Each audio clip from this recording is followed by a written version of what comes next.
네, 377페이지 계약법 강론. 자, 이 계약법 강론에 처음에 있는 것이 매매, 두 번째가 교환, 세 번째가 임대차입니다.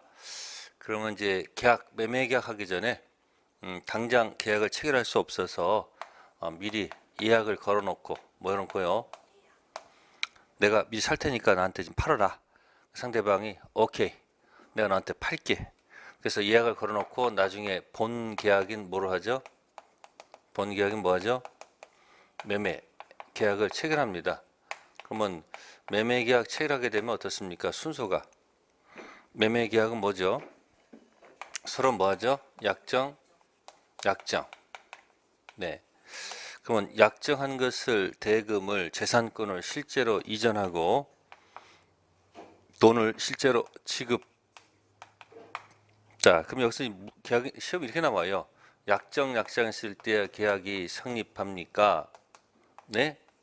실제로 주고 돈 주고 물건 줘야지 실제로 계약이 성립합니까? 이거 물어본다고요. 어느 때 계약이 성립할까요? 그래서 만약에 이때 계약이 성립하면 암호로 요물 계약이다 이렇게 쓰고 계약이 요때 성립하면 낙성 계약이다 이렇게 쓰는 거예요. 약속한 거예요 이렇게. 그러니까 매매 계약은 무슨 계약이 아니고 요물 계약이 아니고 무슨 계약이에요? 낙성 계약이에요. 그러면 이 매매 계약은 563조에 있죠. 예? 563조에 있다는 것은 민법 전에 있다는 얘기죠. 그러니까 민법 전에 있으니까 매매 계약은 전형이에요, 비전형이에요? 전형이죠. 그럼 무슨 계약이 아니고 비전이 아니고 뭐다? 예, 전형 계약의 가장 대표다 그런 얘기예요. 자, 그래서 약정해서 이렇게 하는데 그럼 그 다음 코스가 뭐야? 매매 계약했으면 이건 이제 이렇게 된 거고, 그죠? 그럼 이제 이때 한 건 아니죠, 그죠? 그럼 매매 계약을 뭐하고 약정해서 매매 계약이 뭐가 됐어요? 성립했고, 그러면 이제 매도인이 그러면 매매할 때 그냥 하면 안 되니까 특히 부동산 같은 경우는 계약금 걸라고 하지 않습니까? 그러면 이제 매매 계약한 다음에 이제 어떻게 하는 거예요? 이건 별도로 지금 무슨 계약해요? 이제 계약금 거는 계약을 한단 말이에요. 무슨 계약이요? 계약금 거는 계약을 한단 말이에요. 그러면 계약금 계약도 자 약정했을 때 계약이 이루어지는 걸까? 약속한 계약금을 현실적으로 이렇게 다 줘야지 이루어지는 걸까?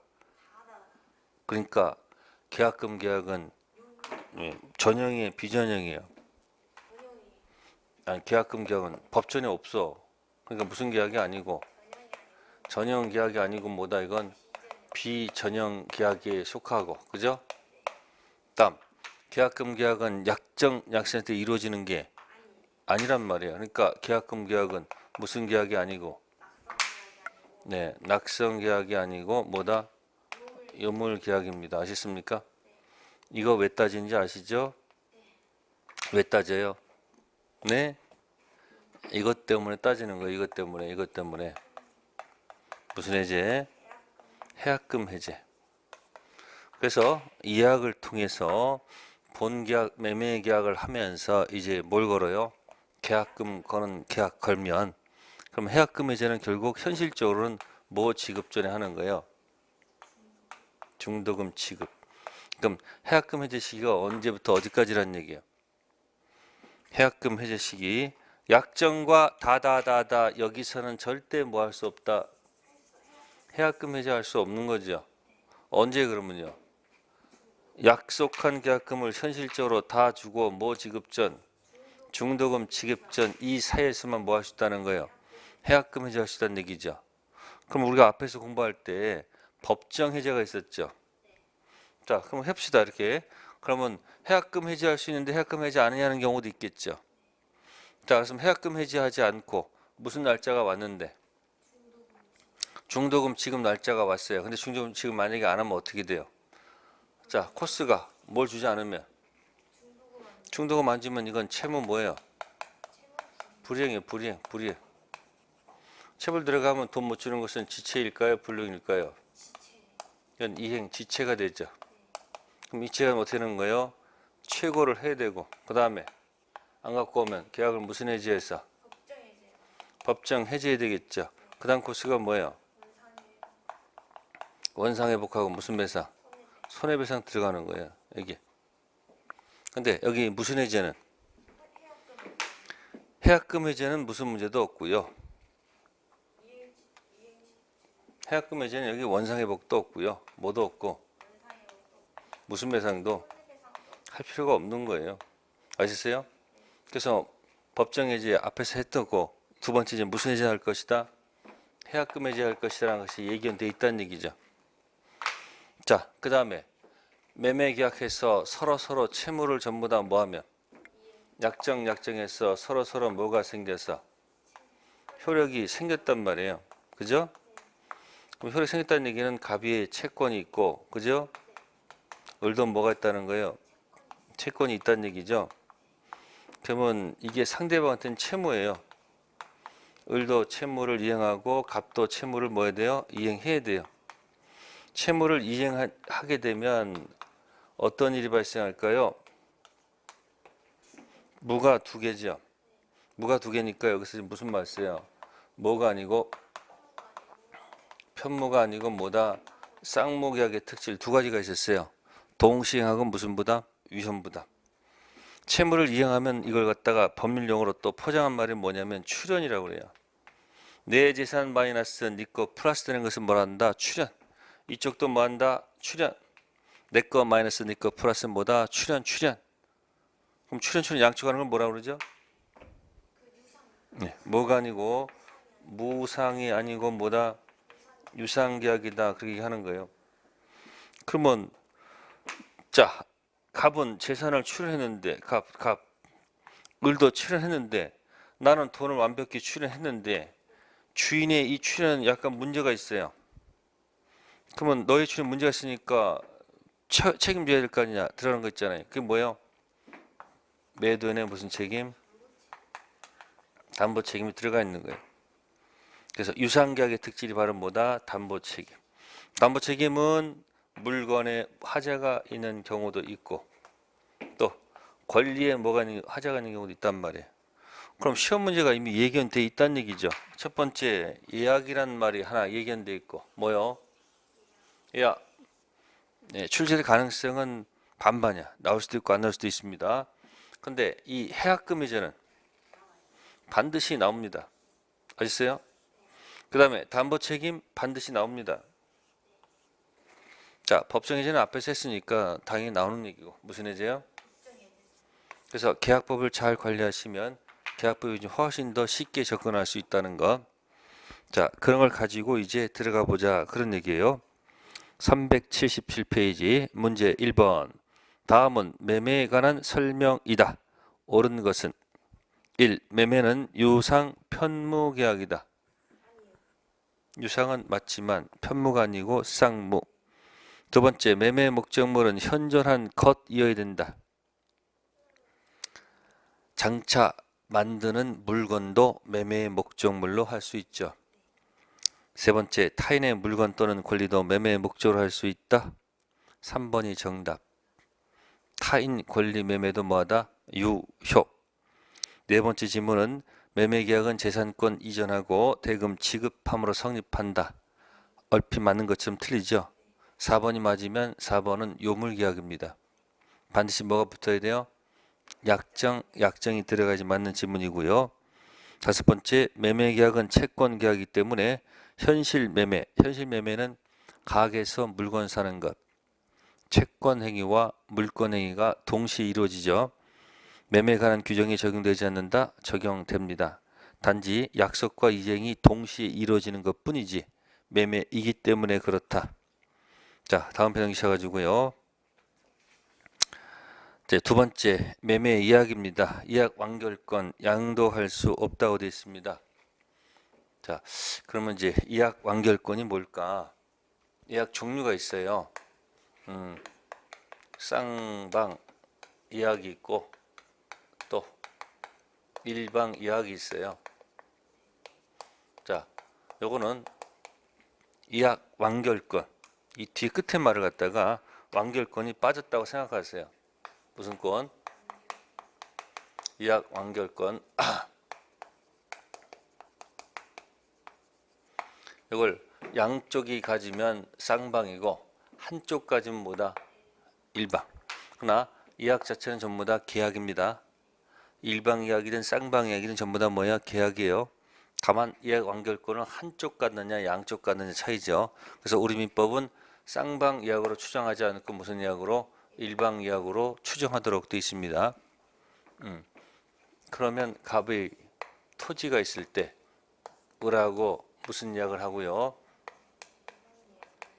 일방 예약 서로 합의를 해가지고 완결권을 누가 갖냐면 을이 갖고 있는 거죠. 그래서 을이 때가 돼서 네 예약 완결권을 뭐하게 되면 행사하게 되면 뭐하게 되면 완결권을 행사하게 되면 누구 동의 없이 이 갑의 승낙 없이도 뭐 없이도 승낙 없이도 바로 뭐가 된다.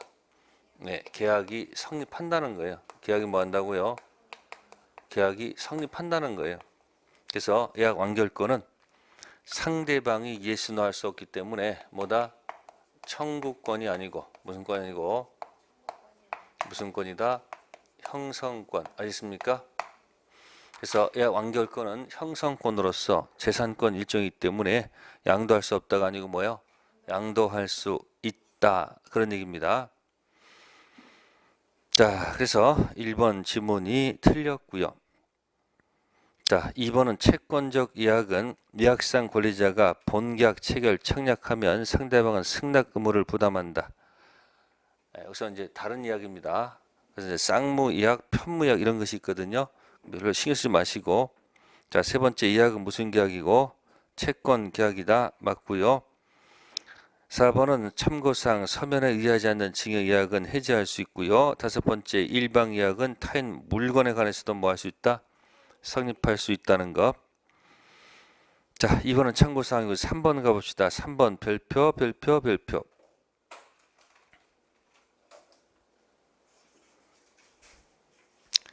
자, 1번 예약상 의무자에 대해서 예약 완결 의사 표시하면 본계약 뭐한다?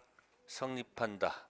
그러면 1번 지문은 뭐 없이도 여기 상대방 뭐 없이도 승낙 없이도 계약이 성립한다는 그런 지문이에요. 맞는 지문이고. 자, 두 번째 부동산 물건을 이전하여야 하는 본계약의 완결권은 뭐 할 수 있다? 가등기할 수 있다. 그럼 여기다 지금 일방 예약하고 예약 완결권 행사하게 되면 계약이 성립하죠. 그럼 계약이 성립한 다음에 코스가 뭐예요? 을은 갑한테 등기 해주세요. 등기 해주세요라는 등기 뭐다? 청구권이 발생하죠. 그러면 현재 예약 걸어놓고 장래의 등기 청구권을 무슨 예약하면서 일방 예약하면서 여기다 뭐 걸 수 있다는 거예요? 등기 걸 수 있다는 얘기죠. 그죠? 그래서 2번 짐은 맞는 이야기죠. 그러면 가등기하게 되면 여러분들이 생각해 보세요. 가등기하게 되면 여러분들 시험 문제에 주로 뭐가 나와요? 네? 가등기 나오면 이런 문제 나오죠. 이 문제들은 다른 거 아니죠. 갑부에 첫 번째 갑이 무슨 권이 있었고 소유권이 있었고 두 번째 누구를 위해서 을을 위해서 뭐 했다? 가등기 했다. 그럼 꼭 가등기 문제는 꼭 가등기 상태에서 여백 상태에 있다가 꼭 팔았다는 얘기가 나와. 갑이 누구한테? 병한테 팔았다는 얘기 나와요. 자, 가등기 상태에서는 아무런 효력이 없으니까 팔아도 아무런 문제가 없죠. 그러면 갑은 날아가죠. 자, 새로운 소유자죠. 그럼 가등기에서 이제 본등기할 때 누구한테 해야 되는 거예요? 본등기할 때 병한테 해야 되는 거예요? 갑한테 해야 되는 거예요? 자, 당연히 갑한테 하는 거예요. 병한테 하는 거 아니에요. 아셨어요? 그럼 팔았으면 갑의 명칭이 뭐예요? 팔았으면 갑은 양도인, 양수인. 양도인이고 산 사람은 양수인이죠. 그럼 가등기 본등기 누구한테 하는 게 아니고 현재 소유자한테 하는 게 아니고 누구 최초의 이 사람한테 하는 거죠. 그러니까 3번 질문에 예약 완결권이 가등기된 후 목적 부동산이 제3자한테 양도된 경우 완결권 행사하는 자가 소유권 취득하기 위해서는 양수인에게 이전 등기를 청구해야 된다. 양수인 아니죠? 누구요? 그래서 그 질문이 틀렸습니다.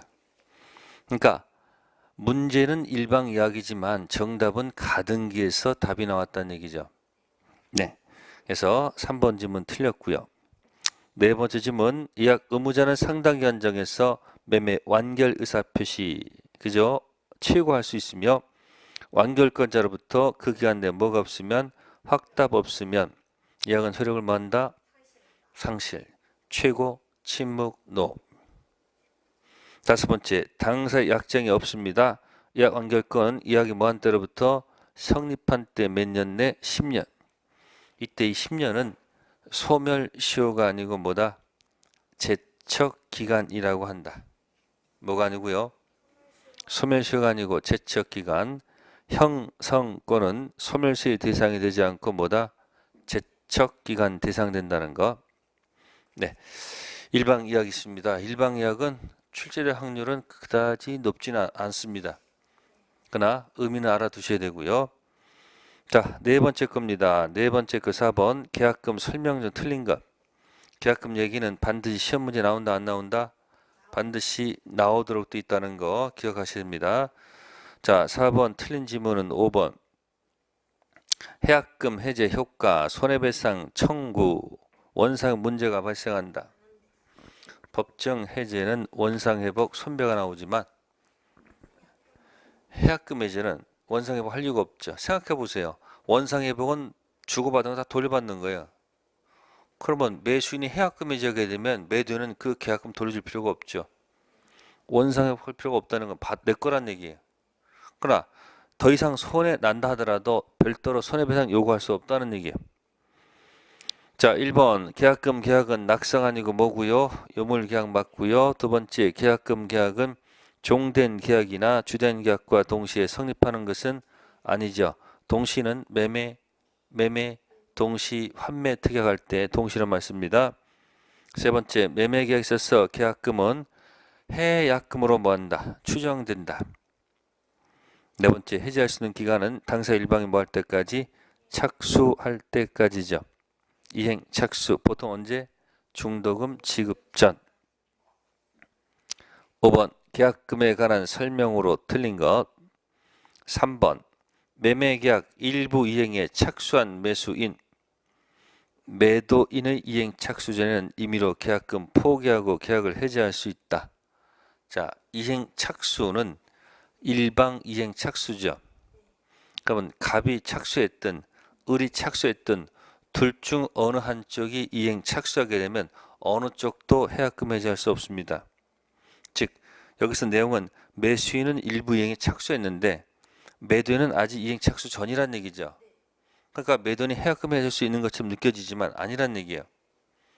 법전에 일방 이행 착수라고 되어 있으니까 갑이든 을이든 둘 중 어느 한쪽이 착수하게 되면 어느 누구도 해약금 해지할 수 없다는 이야기. 1번 계약금은 언제나 무슨 금? 증약금. 즉 증거가 된다는 얘기죠. 금, 계약금, 약속, 증거. 언제나 증약금 성질이 있고요. 매매계약 성립 후 교부된 계약금도 계약금으로서 효력이 있죠. 매매계약과 동시에 반드시 계약금 줄 필요 없다는 얘기예요. 동시에 할 필요 없다는 얘기고요. 네 번째, 매매계약금을 뭐하러 한다? 위약금으로 하는 특약이 없다면 체불을 이유로 계약이 해제되더라도 실제 손해만 뭐한다? 배상받을 수 있을 뿐입니다. 자, 여기 법정에서 여기 무슨 배상이 있어요? 이 손해배상은 무슨 특약이 없다면 무슨 위약금 특약이 없다면 이 손해배상을 갖다가 청구할 때는 이거 입증해서 청구해야 돼요. 입증해서 뭐 한다고요? 청구해야 돼요. 즉 계약금을 당연히 뭐 하지 않고 몰수 못하고 이 청구를 해야 돼. 근데 만약에 무슨 특약이 있으면 위약금 특약이 있다면 그죠? 손해배상을 뭐 하지 않고 입증하지 않고 처리할 수 있다는 장점이 있어요. 즉 이때 위약금이 뭐냐면, 자, 위약금이 뭐냐면 이런 얘기예요. 계약금 1억을 주면서 갑이 위약하시면 계약금 1억 배액을 551조 무슨 배상으로 손배로 주고, 을이 위약하면 이걸 원위치 시키지 말고 551조 손배로 몰수하라, 그런 얘기예요. 아시겠어요? 그럼 이런 특약이 있다면, 이런 특약이 있으면 이 손해를 뭐하지 않고 입증하지 않고 처리할 수 있는 방법이 되는 것이고, 위약금 특약 없으면 손해배상을 입증해서 처리를 해야 돼요. 굉장히 복잡해져요. 그래서 4번 설명드렸고요. 다음에 5번째, 매수인이 약정한 계약금을 지급하지 않은 경우 약정이 없었더라면 매매계약을 뭐요? 체결하지 않을 것 사정이 없는 한 매도는 매매계약을 임의로 뭐 할 수 없다는 것, 해지할 수 없다는 것. 자, 다음에 이제 6번 갑니다. 6번. 을이 갑수의 토지를 매수하면서 위약금에 대한 뭐가 없다고 됐어요, 지금? 위약금에 대한 약정이 없다 집어넣습니다. 그럼 나중에 손해를 뭐하고 입증해서 받아내는 불편함이 따르겠죠. 계약금 3천만 원 갑에게 지급했다. 1. 갑이 해약하려면 해제 의사표시만으로는 부족하고 계약금 배액을 실제로 뭐한다? 제공해야 된다. 바로 정답이네요. 받은 쪽에서 뭐 하려면, 해제하려면 배액을 실제로 뭐 해야 된다? 제공해야 됩니다. 두 번째, 만약 을의 중도금 지급이 지체돼서 갑이 계약을 뭐 했다? 해제했습니다. 그럼 계약금 3천만 원은 손해배상으로 간주돼서 갑에게 귀속됩니까? 무슨 특약이 없어요, 지금? 위약금 특약이 없게 되면요, 매수인의 채무를 문제성할 때는 계약금을 손해배상으로 몰수 못합니다. 세 번째, 을이 단순히 이행 준비만 한 단계. 자, 이행 착수가 아니고 뭐라고 그랬어요? 예, 이행 준비하는 것에는 해약금 해지할 수 있습니다. 세 번째 질문 틀렸고요. 네 번째, 허가구역이네요. 무슨 구역이요? 허가구역 내에서는 허가받기 전이라도 해약금 해지할 수 있다 없다? 있습니다. 뭐는 안 되지만, 법정 해제는 안 되지만 무슨 해제? 해약금 해제할 수 있다는 거 틀렸고. 다섯 번째, 을이 중도금을 자기 합수표로 교부했습니다. 이행 착수한 거죠. 그러면 갑은 배액을 뭐하고 상환하고 해제할 수 있다 없다? 없습니다. 자, 6번은 정답이 1번. 그래서 1번하고 그 다음에 특히 2번 잘 기억하셔야 돼요. 2번하고 4번. 네, 다음 페이지 갑니다. 7번. 7번 수료 설명이다. 틀린 것. 네, 3번 질문 보겠습니다. 매매 계약 성립함과 동시에 목적물로부터 생긴 과실은 매수인에게 속하므로 매도인이 목적물 인도할 때 이를 함께 이전해야 된다. 틀렸네요. 과실은 누구 걸까요? 매매 계약 체결했습니다. 인도 전까지는 누구 거? 매도인 것입니다. 아시겠습니까? 누구 거요? 매도인 거. 그럼 인도 후는 누구 거? 매수인 거. 그래서 인도 전은 누구 거고? 매도인 것. 인도 후는 매수인 것. 자, 인도 전 만약에 매수인이 돈을 다 완납했으면 그때 누구 거? 매수인 것. 그러니까 인도 전 매도인이 과실 취득권이 있기 때문에 뭐하기 때문에 네, 대금의 이자를 붙일 필요가 없는 거예요. 근데 인도 후는 누구 거요?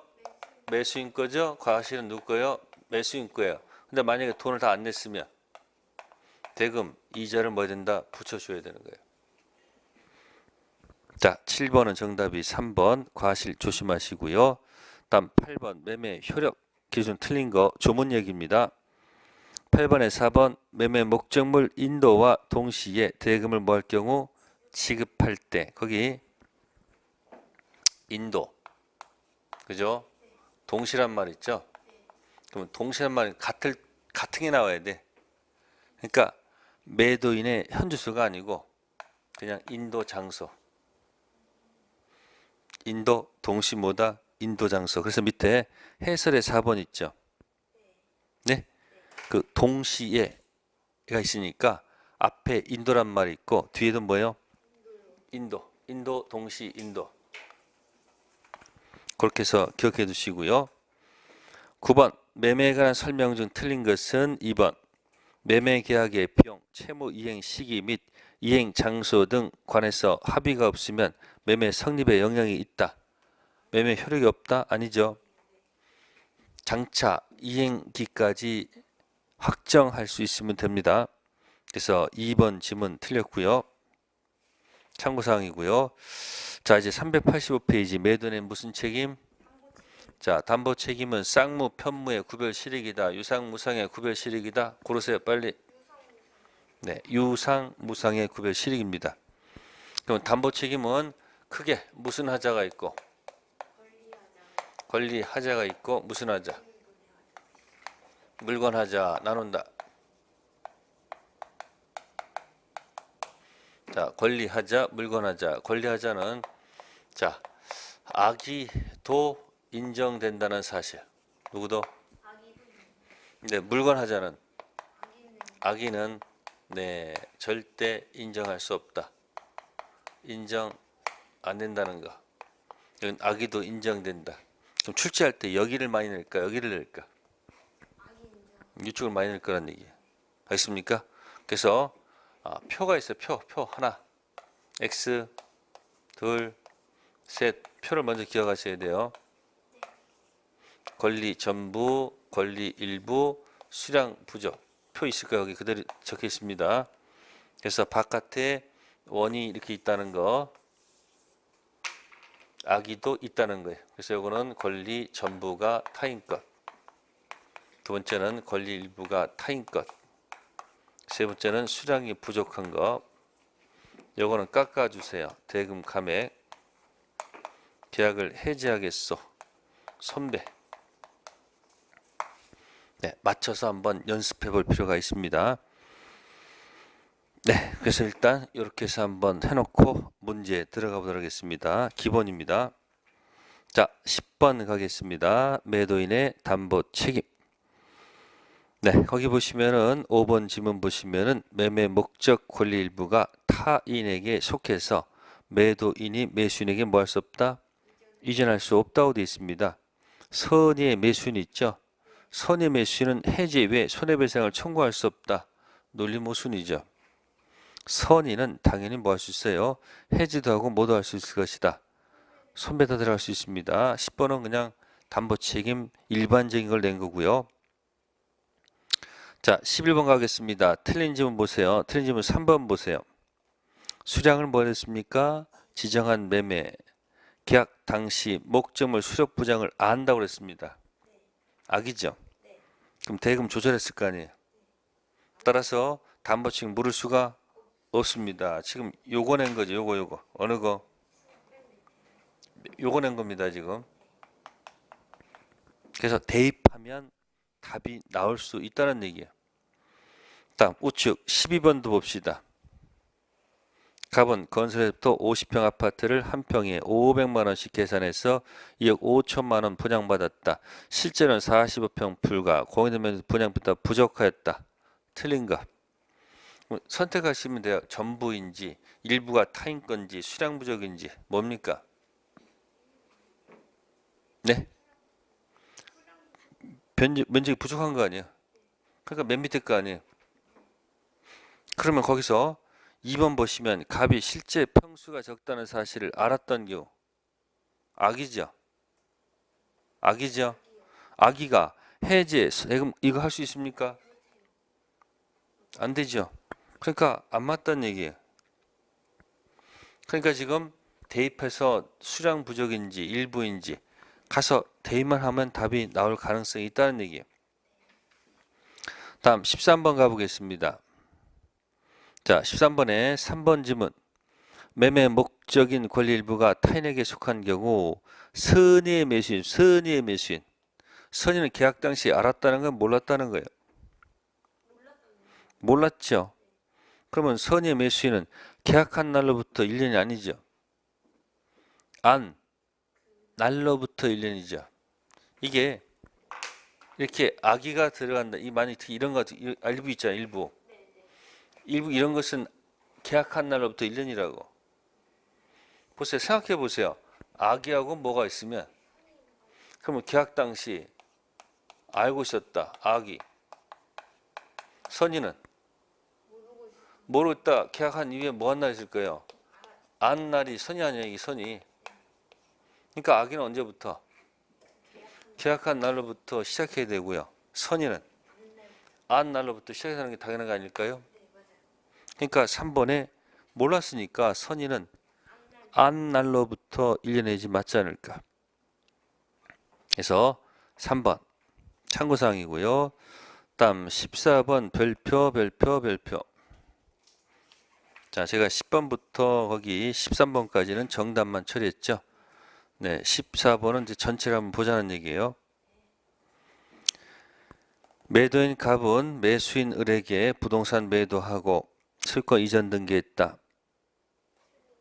틀린 것입니다. 1. 갑이 계약 당시 부동산 소유자가 누구요? 네, 병임을 뭐예요? 알았던 경우 을에게 소유권을 뭐 할 수 없는 경우 이전할 수 없는 경우 을은 계약을 해지할 수 없다. 자, 악의의 매수인은 뭐 할 수 있어요? 네? 악의 을은 해지할 수 있습니까? 없습니까? 여기 있잖아요. 그 1번 질문 틀린 거지. 권리 전부가 누구 거? 타인 거. 알고선 악의 매수인도 뭐 할 수 있다? 해지할 수 있다는 얘기예요. 그래서 1번 질문 틀렸고요. 다음 계약 당시 병 명의로 소유권 이전 등 권리 가등기가 경로에 있었는데 그 본등기 경로로 을이 소유권을 뭐하면 상실한 경우 을은 계약을 뭐하고 해지하고 손해배상 받을 수 있다. 네, 이때는 이제 요거 말고도 다른 것이 있어요. 첫 번째가 용익적 권리로서 뭐 되는 경우 제한받는 경우. 그 다음에 이제 저당권 실행이 있어요. 뭐라고요? 그래서 가등기에서 본등기하게 되면 그 을은 소유권 취득할 수가 없거든요. 이때 을이 갑한테 담보책임 묻는 것은 여기랑 똑같아요. 뭐하고? 저당권 실행으로 소유권 상실한 매수인과 똑같은 지이기 때문에 여기 특징은 뭐 묻지 않고 선의, 악의 불문하고 들어갑니다. 용익적 권리 제한받는 경우는 선의만 되고 악의는 안 돼요. 그래서 2번 지문은 나중에 576조 적용받는다는 것 한번 참고해 두시고요. 자, 세 번째 질문은 계약 당시 피담보 채권 1억 원인 병저당권이 있고 을이 이 피담보 채무 이행을 인수하면서 1억 원을 대금해서 뭐 했다면 공제했다면 저당권 실행으로 을이 소유권 상실하더라도 을은 갑한테 담보 책임 뭐 할 수 없다는 거. 이건 을 본인 잘못이죠. 그 금액만큼 대금해서 뭐 했기 때문에 공제했기 때문에 청구할 수 없다는 것. 네 번째, 부동산 병수인데 계약 당시 갑이 이를 뭐요? 알지 못했을 때 을에게 소유권을 뭐 할 수 없다면 매도인 갑은 손해배상하고 계약을 뭐 할 수 있다? 해지할 수 있다는 것. 다음 다섯 번째, 부동산을 위해서 지역권이 존재해야 되는데 지역권이 없습니다. 이 사실 만약에 계약 당시에 을이 뭐 하다면 알았다면 담보 책임 물을 수는 없는 겁니다. 용익적 권리에서 제한되기 때문에 선의만 물을 수 있는 거예요. 자, 14번은 정답 1번이었고요. 자, 다음 페이지요. 15번. 매도인 담보 책임한 설명으로 옳지 않은 것. 이건 조문을 그때 다 바꿔놓은 겁니다. 자, 15번에 3번 보세요. 1번, 2번, 3번 수량 부족 일부 멸실 경우 매수인은 선악 묻지 않고 그 부분 비율로 대응감액 청구할 수 있다. 됩니까? 안 되죠? 1번, 2번, 3번 체크하면 딱 좋아요. 1번은 선악 묻지 않고 해지할 수 있다는 얘기죠. 2번은 권리 일부가 타인에 속한 경우 선악 묻지 않고 대응감액 청구할 수 있다고 되어 있죠. 요거 얘기한 거예요. 세 번째는 여기 악의는 대응감액 할 수 없으니까 3번 질문 틀렸고, 4번 질문은 용익적 권리 제한된 경우는 누구만 묻는다? 선의만 묻지 악의는 안 되죠. 그 다음에 5번에 저당권 행사로 소유권 상실한 경우는 뭐 묻지 않고, 15번에 1, 2, 3, 4, 5번 별표해 두시고요. 자꾸 연습해 두세요. 무슨 하자요? 권리 하자에 관한 얘기입니다. 아셨습니까? 네, 거기까지 일단 하고요. 잠시 쉬었다가 물건 하자 들어가겠습니다.